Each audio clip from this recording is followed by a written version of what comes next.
Yo guys, good day. Yes. So 5 months na sa akin tong Honda Giorno. Sulit nga ba siya? Kung balak mong bumili ng Giorno, panoorin mo tong video na to dahil sasabihin ko lahat ng nagustuhan ko at yung mga ayaw ko dito after kong gamitin araw-araw at sa long rides. Bakit Honda Giorno ang pinili ko? So first time ko nga palang magkamotor no, kaya pinag-iisipan ko talaga kung ano yung bibiling ko. Madami akong tinignan na motor, online at sa personal tulad ng mga Honda Click, Airblade, Yamaha Gear, Greybeast, Mio. Sa 150cc naman tumingin din ako tulad ng mga PCX, NMAX, Winner X at iba pa. Pero sa lahat ng yon, si Honda Giorno talaga yung pumukaw sa atensyon ko. So bakit nga ba? Dahil sa classic looks. Para sa akin, ito yung pinaka-astig na scooter sa 125cc. Dahil sa pagkaklase niya tignan, pagka-premium style, effortless yung forma, pero eye-catching. Tapos, siya lang yung 125cc na 4 valves, kaya ang ganda ng arangkada. Comfortable pa yung upuan, malaking storage, footboard, gulay board, syempre matipid sa gas. So ang experience ko after kong gamitin si Giorno ng 5 months, ginagamit ko siya pang daily, pang pasok sa work, at masasabi ko na sobrang smooth niya i-drive. Sa upuan pa lang, komportable na agad, malambot yung upuan, yung arangkada, pag-drive smooth din, wala akong nararamdaman na dragging. Sa kalsada ang relax na gamitin. So, syempre kapag lubak, matagtag pa din naman. Normal naman na yun sa scooter, sa stock shock. Pero overall, comfortable pa din siya sa daily ride, long ride. At actually, natry ko na siya i-ride sa Baguio. Halos 11 hours balikan yung oras na binahay ko, tapos around 400 kilometer total ride yun guys, tapos solo rides lang.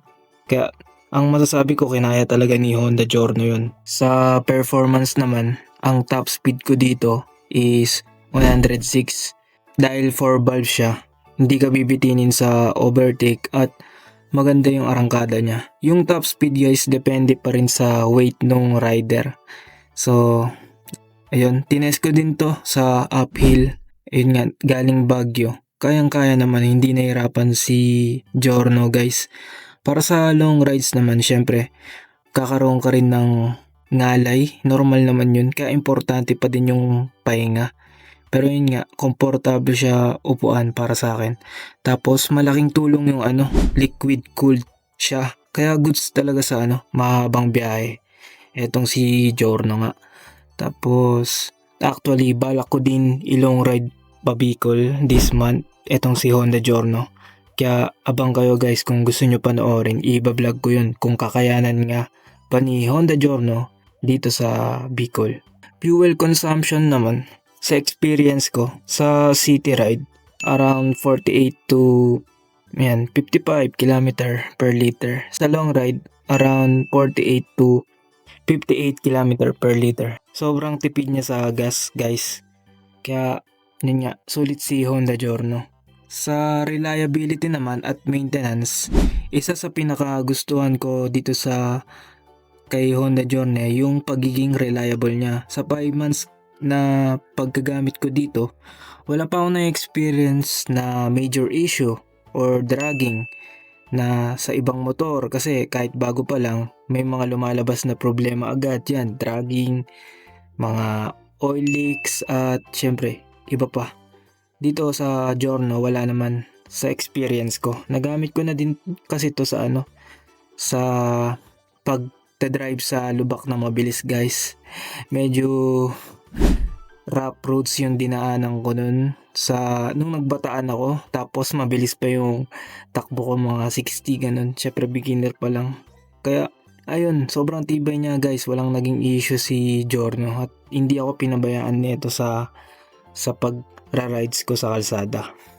Tapos yung gulong makapal At dun sa fuel consumption guys, depende pa rin sa throttle habit nung rider. Yung mga ayaw ko naman at medyo pangit kay Honda Giorno, yung mahina yung stock headlight niya. Ito talaga yung pinakaayaw ko. Kasi pag gabi, sobrang hina ng stock headlight. Lalo na kung sobrang labo ng mata ko. Parang di siya pwede sa akin. Parang design lang siya sa gabi eh. Kahit na high beam mo eh. Kaya ang ginawa ko guys, nagpakabit ako ng bi-LED projector. Sobrang laking improvement. Mas maliwanag yung nakikita ko kapag gabi. Tas ang lawak nung bato ng ilaw nung projector. Kaya kahit na night rides, safe na safe. Number 2 yung mabagal mag full tank. Mabagal bumaba yung gas sa tangke.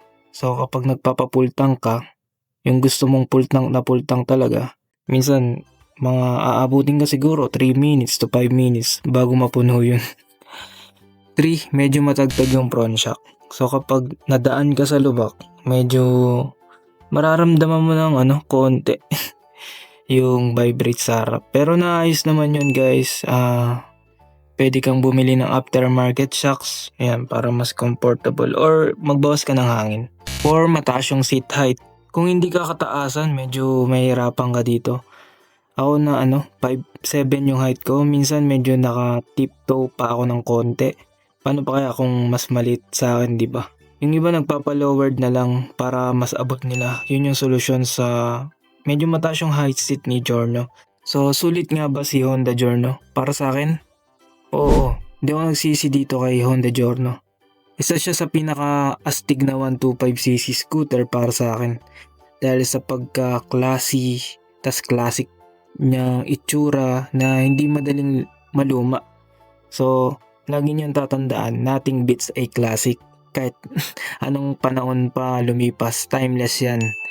So, matipid sa gas, comfortable gamitin, kayang-kaya pa i-long ride. So, around 101 SRP, no? Si Honda Giorno. Kaya medyo may kamahalan pa rin para sa 125cc. Pero kung performance yung habol mo, may mga 150cc naman na pagpipilian dyan. Magdagdag ka lang ng konti. Pero kung hanap mo, ayun nga, classic looks, ayan, fuel efficiency, comfortable, pang long ride, baka Honda Giorno din para sa'yo. Yun lang guys. Salamat sa panonood. Kung may tanong kayo tungkol sa Honda Giorno, comment lang kayo sa baba. See you sa next vlog. Yes, yes.